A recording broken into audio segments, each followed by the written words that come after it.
You're playing the NASL right now, and you're facing Koreans and you're facing European players as well as American players. What's your take on the lucky situation on the North American server? Do you think that North American players have an game-winning edge over Europeans or Asian players?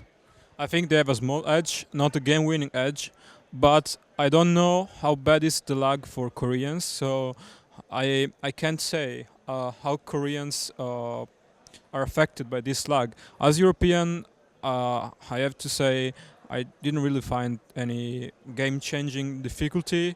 Maybe it's you need to get used to the small delay, but it's perfectly playable. So I think if you deserve to win, then you will win. It's not about the server, at least for Europeans. What do you think about the actual skill level on the different servers? Do you think there's a huge difference between US, Europe, and Asia? I think the very top players are able to compete against each other easily on each server. The Korean very top players like MC are not unbeatable. They of course will win more against the very other top players from other servers, but they're not unbeatable at all. The difference is that the good server, I mean the best server is the Korean server because there's so many people able to compete at the top level. I think there's hundreds of players who are able to compete at the very top level, while in Europe it's just like some tens of people, and in America it's like about 10 or 15. So I would say the North American server is the worst in the term of like sheer amount of top players. Then there's Europe, then there's Korean server. Um, some months ago, the GSL was all people were talking about. They had a huge prize money. They basically had the best players, and people wanted to go to Korea, wanted to play there, to compete with the Koreans, just train with them, and get better and have a shot at at winning some money in the GSL. In Europe, we have a lot of small tournaments where players can win a decent amount of money. They are basically every week. You have online tournaments like the FX Open, the Justin TV Invitational, and on the North American server, there are also some tournaments. We have the MLG, we have the NASL and stuff like that. Do you think it's still very, very attractive to go to Korea, or if you had the choice of just choosing where to play, would you rather stick with Europe? Would you try to go to North America, or would you like to go to Korea for a while? Well, tournament-wise, going out South Europe or America is not too wise because in Korea there's so few leagues, so few possibilities to prove yourself. I mean, GSL is the pretty much the only big thing I think, and I mean even top players like Boxer, he's so good. I've seen him playing lately. He's so amazing, and he's code A now. He deserves to be in code S, but there's so few amount of games played, and it's so easy to not prove yourself, even if you're a very good player. So going to Korea just for GSL right now is not very smart. But as for just a practicing aspect, going into the Korean ladder and playing like couple months, it's really invaluable. So I would love to go there just 1-2 months just to practice with the very top Korean players all day, because there are so many, as I told before, so many on the ladder. So it's the best practice, but in the end, Europe and America is more convenient because you really have the chance to prove yourself, and I think overall there's more money involved. I mean, if you count every tournament, there's more money in the Western scene than in the Korean scene. So yeah. Focusing a little bit on the European scene right now, do you think there are too many tournaments? Because basically we have a weekly cup every day where you can win up to 100 or 200 euros. There are a lot of monthly finals. You have events like, for example, in Copenhagen, the Racer Domination right now, or the Gadget Show in Birmingham. You have online tournaments as the FX Open. Do you think there are too many? And isn't it hard for your players to keep up with the tournament that are really worth playing? Yeah, it's very hard to keep up. You never know. I mean, they just pop out randomly, and you just don't know when to check for tournaments, where to check, if the Team Liquid is updated or not. So it's very hard. But on the other hand, I think that all these tournaments are giving the people, the casual players, more chance to get interested and watch StarCraft when they want to watch it. So I think it's great. I'm not sure if there's too many, then people lose interest. I don't really see a strong connection in this. I think it's the contrary. I think that the more it is, the best. But yeah, it's definitely hard as a pro gamer to keep up with everything. And sometimes you just need to stop like for a week and not play anything, because it's very stressing to play 2-3 cups every day, because there's 2-3 cups every day. So yeah. Yeah, that's exactly what happened to Soccer, isn't it? Soccer was originally planning on going to Copenhagen, as far as I know, and he isn't here because he needed a break. He said so on Facebook, I think.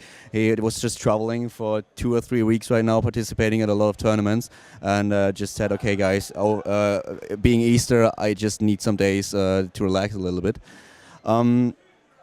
The other thing about these tournaments is just the one thing that I was wondering about is whether for you players it's more attractive to play with weekly cups or just go for the big invitational tournaments. Do you think that it's better just to play in the weekly cup where you actually sacrifice a lot of time and can only win a small amount of money, or are you just trying to go for the big tournaments, for the invitational ones?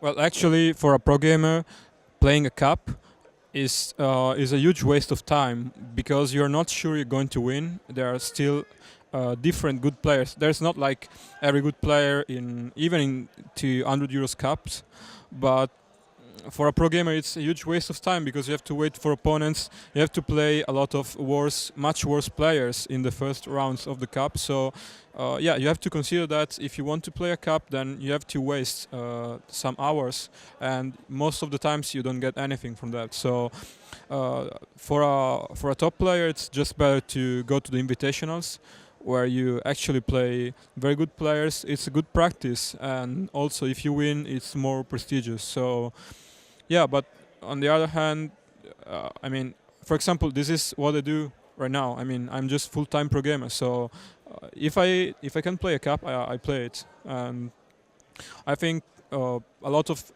unknown player like the fact that even if they don't have the time to become pro gamers, they have still the chance to play against a pro gamer in the normal cup. So I like this.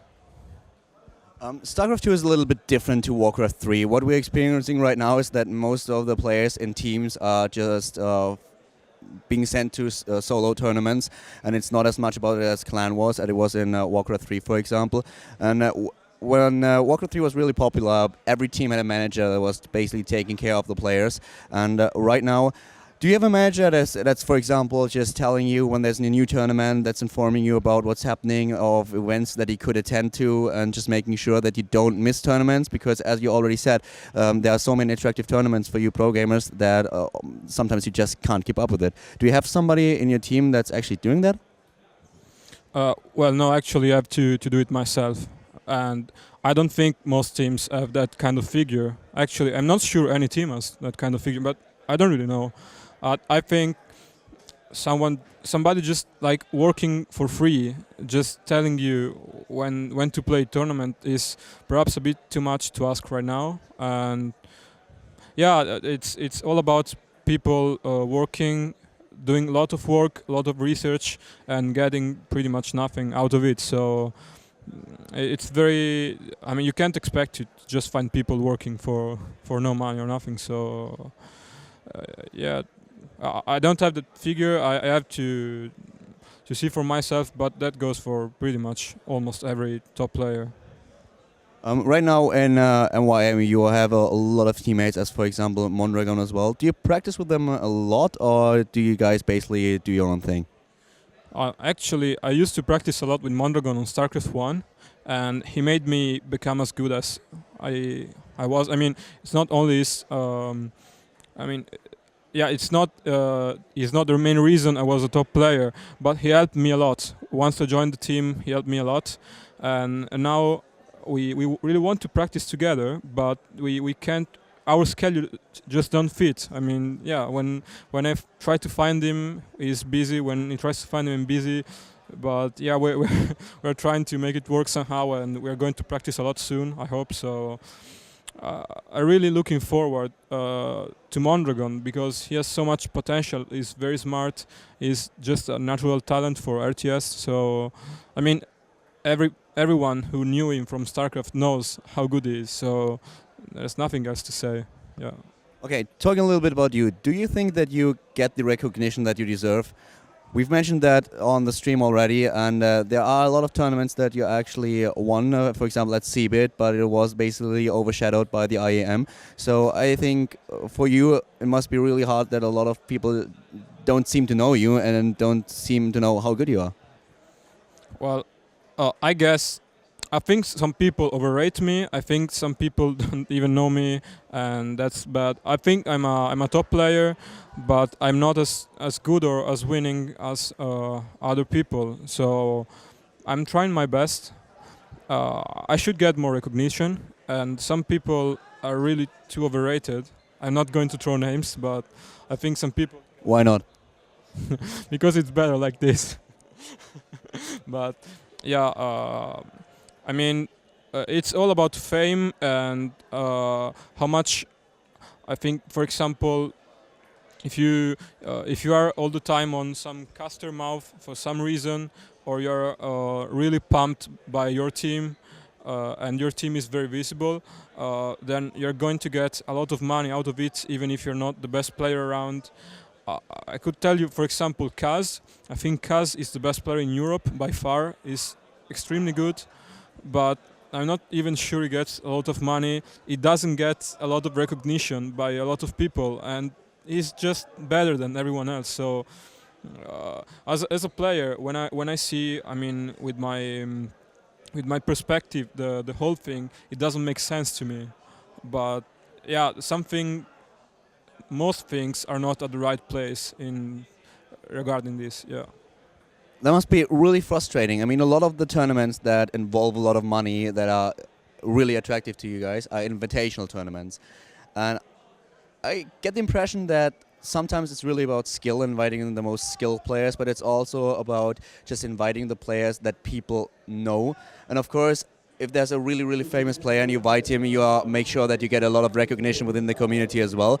But isn't it problematic when you have people that just have some personal characteristica that people are aware of, whereas other players are a little bit more in the shadow, but are still playing on a lot higher level and a lot more stable. Isn't that frustrating if you don't get invited to tournaments like that because you are just not that well known?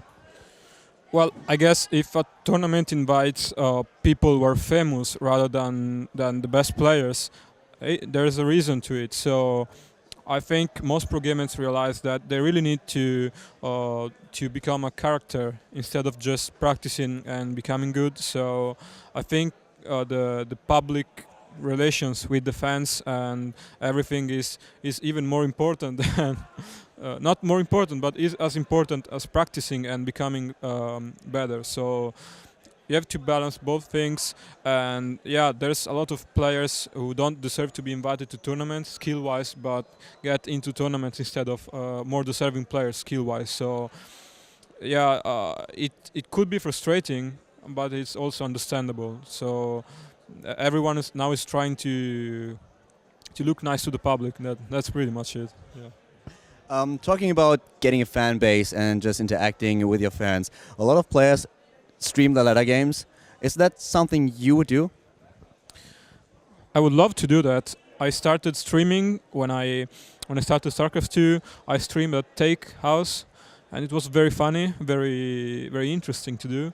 But at the same time, it means that everybody can watch how you play, and that's not exactly the best thing, except especially when you have tournaments. I mean, there are big tournaments on a weekly basis, so you can't really afford to let everyone know how you play, your thinking method, because a pro gamer gets to understand the other players' mistake easily. So if you just watch them playing, it's so easy to understand what they lose to, what they're weak against, and I think streaming is not really the best idea if you really want to be a winning pro gamer. So I won't do that.